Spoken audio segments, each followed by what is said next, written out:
Hello everyone, this is for section 1-2 for Algebra 2. Getting used to your graphing calculator a little bit. If you guys want to type in 3 to the 5th on your calculator, it would be 3, and this symbol is called a caret, like a carrot that you eat. Okay, so 3 caret 5. It can display differently depending on how old your calculator is. It will either look exactly like that, 3 caret 5, or it will display 3 to the 5th. Either way, you would type in 3, this symbol right there, regardless of how old your calculator is, and it will either display it, like I said, as 3 to the 5th, just like this, or it will actually look like an exponent sitting there. And there is a difference between a negative symbol and a subtraction symbol. I know we often use them interchangeably, but this is the negative symbol, this is the subtraction symbol. If you were to type, let's see, this, you would type in the negative symbol, -3 minus 5. If you type in subtract 3 minus 5, your calculator will give you an error. This has to be the negative symbol, right? So -3 minus 5. Likewise, if you were to type -3 -5, that will give you +15. It will take it as you're multiplying these. Okay. If you guys were going to evaluate this in your calculator, type it just as you see it. Don't change a thing. Type in -2 plus 7, the paren, the parentheses are right there, -4 minus 5, close the paren, and then caret 3. And again, it's either going to do it as the caret symbol like this one, or it's going to do it as an exponent. There is a difference between putting the parentheses when you're squaring something negative. Your calculators you had in middle school, unfortunately, kind of groomed you guys. These mean the same thing, because this on your middle school calculator will give you the same answer as that, and that's unfortunate. This is saying -3 times -3, and you guys well know that's worth 9. This, let me try it this way. If I have this, would you guys agree that's -1 times x squared? Meaning that this is the same thing as that. It is. So if I have -3 squared, that's the same thing as saying -1 times 3 squared. So that's -9. And you can try this on your calculator. This will give you -9. This will give you +9. So you need to be careful of that. And you guys are going to see this all year long. So the more comfortable you get with that now, the better off you're going to be later. This is a mistake the kids are going to be making all year long. So I really want you guys to pay attention to this. With parenthesis, this is what it means. Without parenthesis, this is what it means. And I suppose I could rewrite that because that's pretty sloppy. All right, switch back to a pen. All right, -9. Okay. Next screen. Evaluate the expression for the given value of x. All it's saying is take this number and fill it in for x. Just fill it right in. Okay. Now, what will always work, never fail you, is if whenever you have, here, let me start over. Whenever you have a variable, write parentheses in place of that variable, and you'll always get it right. You'll never have a mistake, because sometimes it matters whether there's parentheses there or not. And so all I'm saying is that if you always do this, you'll always get the right answer. And then as you start to learn when is it important to have them, when is it not important to have them, then you can start leaving them out. Okay? You don't need to put the time symbols here if you're putting parentheses. Okay? If you don't put the parentheses, you're going to have to. You're going to have to go 25 times -1 times parenthesis -1 minus 4. Right? So that's up to you.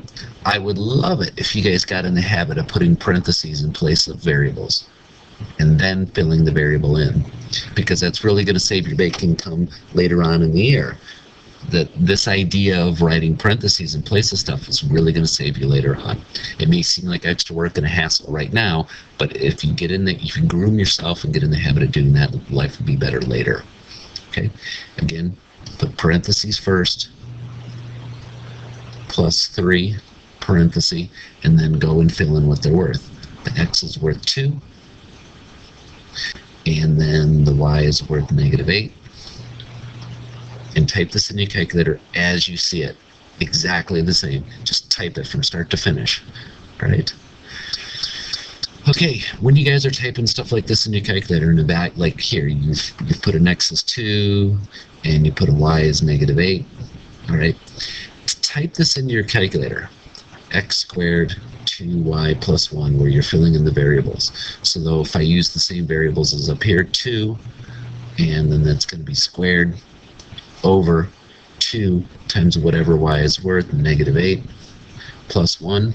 If you type this in your calculator, what you guys are going to get is 2 squared over 2 times -8, and the plus 1 is not in the denominator. That's what the calculator will understand that you typed in. Okay? To get all of this to fit in the denominator and tell it to go in the denominator, you're going to need an extra set of parentheses here and here. Okay? You have to capture the entire denominator and tell it it's all in the denominator. If you don't, this is what it's going to understand that you did. Okay?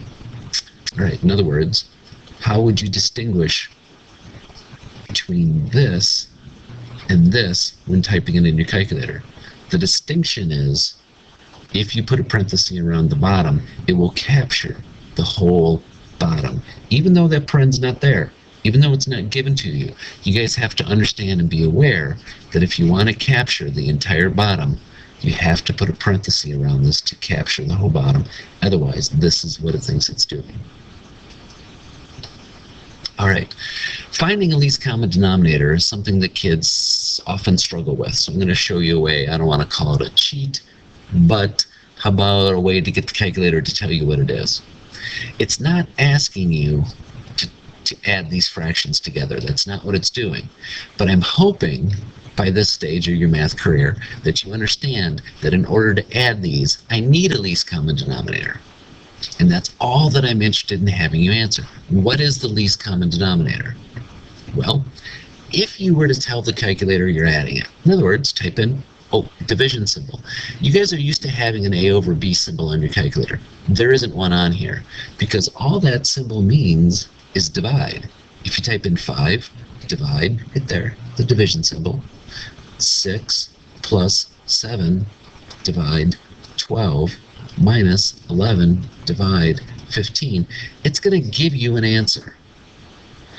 All I'm interested in is the LCD. And like I said, this is, I don't want to call it a cheat, but how about a workaround? If all you want to know is the LCD, pretend that you're doing this. Pretend that you're actually adding them together. Just put a plus symbol in between these things. Okay?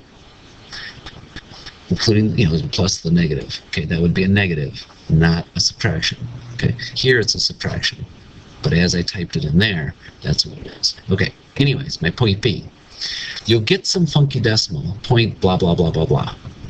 If you hit math, so you've got this answer, you got this decimal showing up on the screen. That's going to equal some decimal. If you hit math, enter, enter, it will return a fraction. All you need to do is look at what the denominator is, and that's your least common denominator. The calculator will figure it out for you. Okay? Sometimes this workaround, this cheat, doesn't quite work. Like, let's go, trying to work this on the fly. If it was, how about a quarter plus a quarter? You might go, oh, well, the denominator's 4. The least common denominator is 4, and you're correct. Now, if you type this in the calculator, think about it as a decimal. 0.25 plus 0.25. A quarter plus a quarter is 0.5. If you hit math, enter, enter, it's going to give you a half. The LCD is not 2 because it reduced the fraction for you. It reduced the fraction for you. So sometimes this cheat, this workaround doesn't quite work. Okay? But be prepared for that. All right? This is just one technique for you to find the least common denominator. When that happens, understand this is looking for what's the smallest number these will all divide into. What's the smallest number they'll all divide into? All right, so it's just knowing your times tables. Can you figure out what's the smallest number they'll all divide into? All right. Let me pause it 1 second. All right, so I did just check just to make sure there wasn't an LCD button on the calculator, and there isn't one. But what there is a least common multiple button. If you guys, let me just verify it. because I usually don't use this button. Let's go. Where did it go? I should have found it. Okay, there we go. Let me do a screen capture and bring those things in. Give me 1 second. All right, guys, good little checking. The least common multiple button will only find least common multiples for 2 numbers at a time. So you'd have to go 6 and 12, find the least common multiple, get an answer, and then take that answer and do it with 15. I'm not so sure explaining where the buttons on your calculator is very worthwhile. If you want to explore it on your own, you hit Math, arrow over, and then choose LCM, least common multiple. I don't think this is that big of a deal for right now. We're not going to focus on it if there's just a couple problems in your homework. So using this workaround is going to, I think, be easier for you to do. So let's stick with that. All right, a couple little words and we're finished. Okay, inverse, we're going to talk about later this year. You guys don't know how to find the inverse right now. Opposite, if I have 2/3, the opposite of 2/3 is negative 2/3. If I have negative 12, the opposite of negative 12 is 12. Don't confuse the opposite and reciprocal. Reciprocal, if you had 2/3, the reciprocal is 3/2. If you have negative 2/3, the reciprocal is negative 3/2. Reciprocals don't change signs. If you have 5 and you want the reciprocal, it's 1/5. Negative 5, the reciprocal is negative 1/5.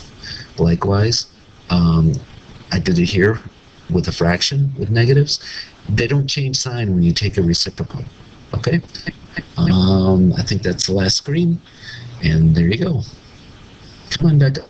Come on. There we go.